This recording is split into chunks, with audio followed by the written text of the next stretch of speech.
Hello everyone. तो इस ancient history के क्विक रिवीजन सीरीज में आप सबका स्वागत है। तो आज हम देखते हैं मौर्य एम्पायर के बारे में, मौर्य साम्राज्य के बारे में। ठीक है, पिछले वीडियो में हम लोगों ने देखा महाजनपद, 16 महाजनपदों को देखा हमने। 16 महाजनपद में ही एक महाजनपद जो बहुत ज़्यादा प्रसिद्ध हुआ वो था मगध। मगध में ही हम लोगों ने 7 राजवंशों का शासन देखा, 7 राजवंशों का शासन देखा। जैसे कि हम लोगों ने कैसे याद किया, हसीन, मशुक, सा, ह से हर्यक वंश, स से शिशुनाग वंश और 9 से नागदशक वंश, इन 3 वंशों को हमने पढ़ लिया। आज हम पढ़ेंगे मौर्य वंश, ये थोड़ा बड़ा है तो मौर्य मौर्य वंश के बारे में हम लोग आज पढ़ेंगे। उसके बाद सु से सुंग वंश और क से कण्व वंश और 7 से सातवाहन वंश को हम लोग अगले वीडियो में कवर करेंगे। तो इस वीडियो में हम लोग देखते हैं मौर्य साम्राज्य के बारे में, जिसका टाइम पीरियड कब से कब तक था, 322 ईसा पूर्व से लेकर 185 ईसा पूर्व तक था। ठीक है, आगे बढ़ते हैं। देखिए, मौर्य साम्राज्य की स्थापना कब हुई थी? 322 में नंद वंश का पतन हो गया। ठीक है, और इसका पतन करने में पीछे कौन थे? ये चाणक्य। इसका अन्य नाम क्या है? कौटिल्य या विष्णुगुप्त। इन्होंने क्या किया? चंद्रगुप्त मौर्य के साथ संधि करके उनको ट्रेनिंग देकर घनानंद को हराया और मौर्य साम्राज्य की स्थापना की। ठीक है, अच्छा, अब इनके ऐतिहासिक स्रोत कहाँ से ये सब चीज़ पता चलता है? सबसे पहले कौटिल्य के, ये चाणक्य के ही अर्थशास्त्र बुक था, जो कि राजनीति बेस्ड थे। ये सॉरी क्या बोलते हैं कौटिल्य के अर्थशास्त्र बुक जो है, इसमें जानकारी मिलती है। सेकंड, मेगास्थनीज की इंडिका बुक है, इसमें भी जो मौर्य साम्राज्य के समय कैसा समाज था उसके बारे में जानकारी मिलती है। इसमें 7 वर्गों में बांटा था समाज को। कितने वर्गों में बांटा था? 7 वर्गों में। अब उसके बाद विशाख दत्त, इसके ये जो पुस्तक लिखे थे मुद्रा राक्षस। ठीक है, इसी बुक में वर्णन किया है कि जो नंदों पर विजय पाई थी चंद्रगुप्त मौर्य ने, उसको। ठीक है, और अशोक के कुछ शिलालेख से भी हमें जानकारी मिलती है मौर्य साम्राज्य की। ठीक है, और रुद्रदामन के जूनागढ़ अभिलेख में चंद्रगुप्त मौर्य का नाम मिलता है। जो रुद्रदामन का जूनागढ़ अभिलेख है वहाँ से भी जानकारी मिलता है। उसके बाद बौद्ध ग्रंथ के महावंश और दीपवंश, अशोक के जीवनी के बारे में जानकारी मिलती है। बौद्ध धर्म का क्या बोलते हैं, जो है बुक, एक महावंश और दीपवंश, इससे भी जानकारी मिलती है अशोक के जीवन की। ठीक है, अशोक एक मौर्य साम्राज्य का शासक था। ठीक, अब प्रमुख मौर्य शासक कौन कौन से शासक इसमें फेमस थे? तो सबसे इसमें इसको याद रख सकते हैं किस तरह, CBA से यानी चंद्रगुप्त मौर्य, B से बिंदुसार, A से अशोक। चंद्रगुप्त मौर्य, बिंदुसार और अशोक, इस तरह से CBA से याद रख सकते। ABC होता है तो उल्टा CBA, इससे याद रख सकते हैं। तो हम लोग इसमें सबसे पहले देखते हैं चंद्रगुप्त मौर्य। इसका टाइम पीरियड है 322 से 298 ईसा पूर्व। टाइम भी इंपॉर्टेंट है, 322 से 298 ईसा पूर्व। यही क्या थे? मौर्य वंश के संस्थापक थे। ठीक है, तो 305 ईसा पूर्व में सेल्यूकस निकेटर को हराए थे। ठीक है, उनके दरबार में यूनानी राजदूत आए थे। ठीक है, इसको हराने के बाद इसी के ही राजदूत थे, मतलब इसी के दरबार के थे मेगास्थनीज। इन्होंने क्या किया? इंडिका बुक लिखी, जो कि मौर्य समाज के समय में कैसा समाज था उसके बारे में बताता है। ठीक है, अच्छा, चंद्रगुप्त मौर्य जो है अपने जीवन के अंतिम समय में भद्रबाहु के प्रभाव में आकर जैन धर्म को अपना लिए थे। और श्रवण बेला गोला जो कर्नाटक में पड़ता है, वहाँ शल्यखाना क्या होता है? उपवास द्वारा, मतलब मरने से पहले उपवास कर लेते हैं। ठीक है, उससे द्वारा उनकी मृत्यु हुई। ठीक है, तो इतना फैक्ट्स याद रखना है चंद्रगुप्त मौर्य के बारे में, इतना ही काफ़ी है। अब बिंदुसार का टाइम पीरियड कब है? अब देखिए, BC में क्या होता है, टाइम पीछे आता है। चंद्रगुप्त मौर्य का 322 से लेकर 298, कम से कम 24 साल ये शासन था इसका। अब बिंदुसार का 298 से लेकर 273 तक। ठीक है, इनका जो नाम था अमित्र घात, यानी शत्रुओं का नाश करने वाला। इसका उपनाम क्या था? अमित्र घात, यानी शत्रुओं का नाश करने वाला। ठीक है, अच्छा, अरब सागर और बंगाल के खाड़ी के बीच की भूमि जीती। जैसे ये भारत है तो इधर अरब सागर और इधर बंगाल की खाड़ी, इनके जो बीच में जो जगह है, इनको जीतने किसने जीता? इसको जीता बिंदुसार ने। इसका उपनाम क्या है? एक अमित्र घात भी है। ठीक है, सीरिया के यूनानी राजा एंटियोकस प्रथम के साथ इनके अच्छे राजनयिक संबंध थे। ठीक है, और इन्होंने आजीवक संप्रदाय को अपनाया था, इसलिए इसके बारे में थोड़ा कम जानकारी मिलता है और सब मौर्य साम्राज्य के राजाओं के मुकाबले में। इन्होंने कौन संप्रदाय को अपनाया? आजीवक संप्रदाय। ठीक है, अच्छा, इसके जो संस्थापक कौन थे आजीवक संप्रदाय के? मक्खली गोशाल। ठीक है, अच्छा, अब एक महान शासक आए थे, अशोक महान। CBA पढ़े थे हम लोग, एक मिनट, CBA पढ़े थे, यानी चंद्रगुप्त मौर्य, बिंदुसार और ऐसे अशोक। ठीक है, अब अशोक के बारे में पढ़ते हैं। अशोक बिंदुसार की मृत्यु के 4 वर्ष बाद 269 में, अच्छा इसका टाइम पीरियड याद रखिए, 269 से लेकर 232 BCE तक। बिंदुसार के 4 वर्ष के बाद 269 ईसा पूर्व में इसका राज्याभिषेक हुआ। ठीक है, राज्याभिषेक 8वें वर्ष बाद 261 ईसा पूर्व में। ठीक है, ये कलिंग पर युद्ध कर दिए थे, कलिंग पर चढ़ाई कर दिए थे। ठीक है, तो कलिंग का इनका टाइम याद रखिएगा, कब, 261 ईसा पूर्व में। अच्छा, इन बौद्ध शिक्षा किससे ली थी इन्होंने, क्या बोल, अशोक महान ने उपगुप्त से। ठीक है, 250 ईसा पूर्व में पाटलिपुत्र में तृतीय बौद्ध संगति का आयोजन किया था इन्होंने। तृतीय बौद्ध संगति एक पढ़े थे, ऐसे अजातशत्रु, कैसे काला अशोक, फिर ऐसे अशोक, और कैसे क्या कनिष्क। तो फिलहाल यहाँ तीसरा बौद्ध संगति किसने, अशोक ने आयोजन किया था। इसकी अध्यक्षता कौन की थी, मोगलीपुत्तिस। ठीक है, लोगों को नैतिक कल्याण हेतु धम्म महामात्रों की नियुक्ति दी थी। जैसे बोला था कलिंग युद्ध के बाद उनका हृदय परिवर्तन हो गया था, तो उसके बाद क्या किया, धम्म महामात्र यानी कि बैरी घोष की जगह धम्म घोष को अपनाने की परमिशन, मतलब कि क्या बोलते हैं, एक तरह का आग्रह किए थे। बौद्ध धर्म प्रचार के लिए अपने पुत्र महेंद्र और पुत्री संघमित्रा को कहाँ भेजा था, श्रीलंका भेजा था। ये भी काफी इंपॉर्टेंट फैक्ट्स है, इसे भी याद रखना है।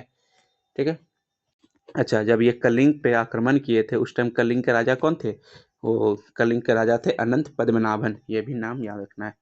ठीक है, आगे बढ़ते हैं।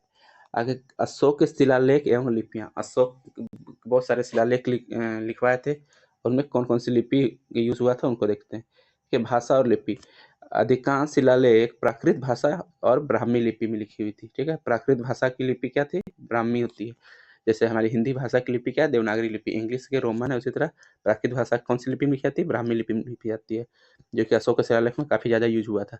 उत्तर पश्चिम पाकिस्तान, उत्तर पश्चिम पाकिस्तान यानी कि वो अफगानिस्तान साइड ला एरिया थोड़ा बहुत, उधर खरोष्टी लिपि यानी कि इधर से हल्का उर्दू का इसमें ये आता है, दाएं से बाएं लिखा जाता है। ठीक है, और अफगानिस्तान में अरमाइक और ग्रीक लिपि लिखी जाती थी। ठीक है, तो उत्तर पश्चिम में खरोष्टी लिपि और अफगानिस्तान साइड में अरमाइक या ग्रीक लिपियां लिखी जाती थी। ठीक है, अब प्रमुख स्थल कौन कौन से स्थल में जहाँ शिलालेख मिला है, पहले गुजरात में शिलालेख मिला है, कालसी उत्तराखंड, धौली उड़ीसा। कौन कौन से स्तंभ लेख मिले हैं, सारनाथ का, जो कि हमारा राष्ट्र प्रतीक है, सारनाथ का स्तंभ लेख हमारा राष्ट्र प्रतीक भी है। ठीक है, उसके बाद सांची का क्या बोलते हैं, स्तूप, सॉरी सांची का स्तंभ लेख, लौरिया और नंदनगढ़, ये दोनों कहाँ, लौरिया नंदनगढ़ कहाँ पड़ता है, ये बिहार में पड़ता है। ठीक है, अब इसके ये 14 मुख्य शिलालेख यानी मेजर शिलालेख लिखवाए थे, उनमें अलग अलग शिलालेख में अलग अलग चीज़ों का वर्णन किया है। सबको ऐसे याद नहीं रखना है, मेनली सबसे इंपॉर्टेंट है ये 13 वाला, जिसमें कलिंग युद्ध का वर्णन है और यूनानी राजा एंटियोकस टॉलमी पर विजय इसको दिखाता है। ठीक है, उसके बाद अगर कुछ याद रख सकते हैं तो क्या, बड़ों ब्राह्मणों का, ये तीसरे में कहा थे बेरी घोष के स्थान पर धम्म घोष को अपनाने, ये चौथे में, ये भी इंपॉर्टेंट है।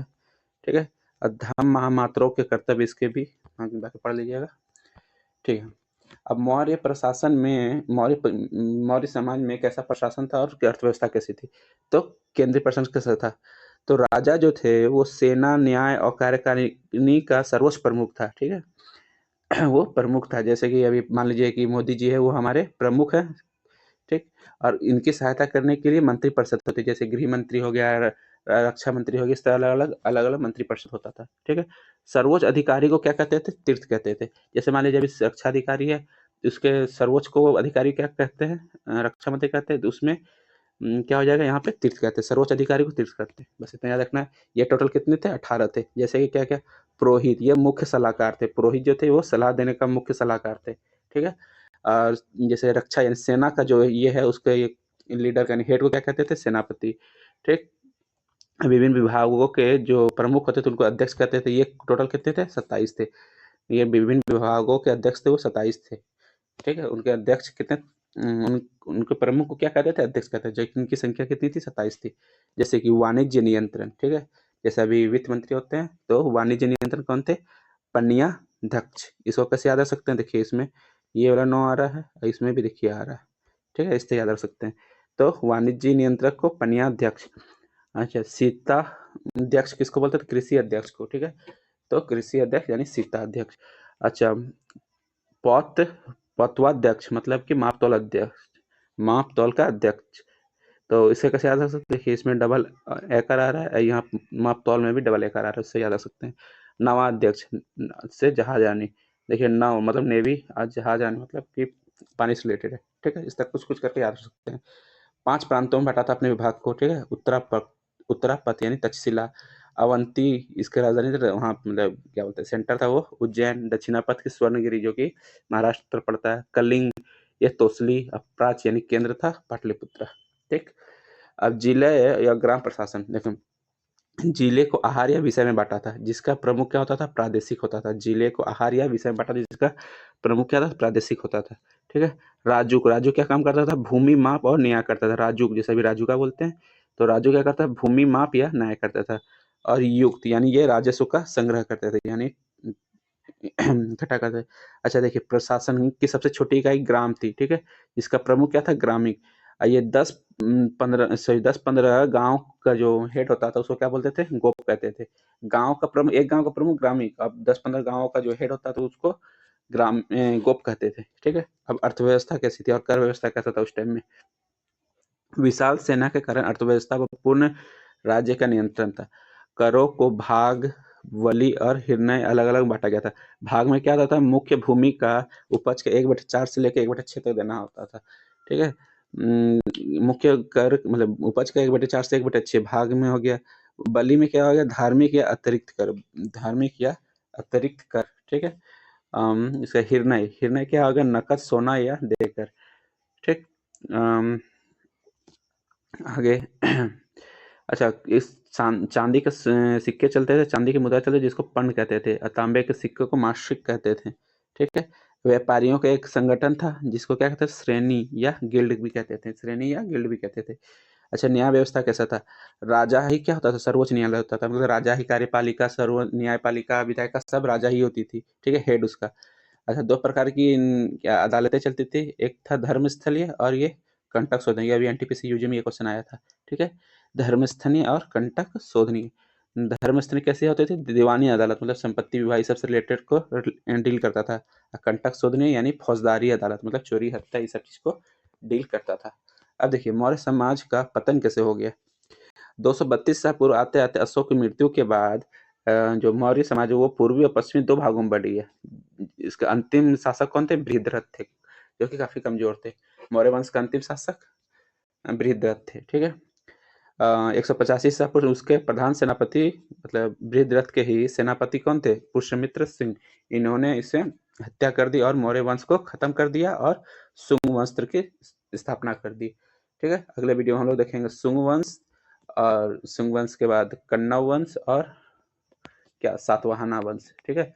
और इसके साथ ही हमारा मगध एम्पायर कंप्लीट हो जाएगा, ठीक है। इसमें और क्या आ सकते हैं? हाँ, यहाँ पे जो था लोमस, जैसे यहाँ था क्या, लोमस ऋषि गुफा, वो बिहार में हो सकता है, ठीक है। नागार्जुनी गुफा वो भी बिहार जहानाबाद जिले में है, जो कि अशोक के पोते दशरथ द्वारा निर्मित थे, ठीक है। और अच्छा यहाँ पे अच्छा ये सब बात हो रहा था, तो इसमें एक समाहर्ता और एक सन्निधाता, समाहर्ता सन्निधाता होता है। समाहर्ता क्या होता है? जो टैक्स कलेक्ट करता है, और सन्निधाता क्या होता है? वो जो टैक्स कलेक्ट हो गया रखा हुआ है उसका देखरेख करता था, मतलब कोषाध्यक्ष थे, ठीक है।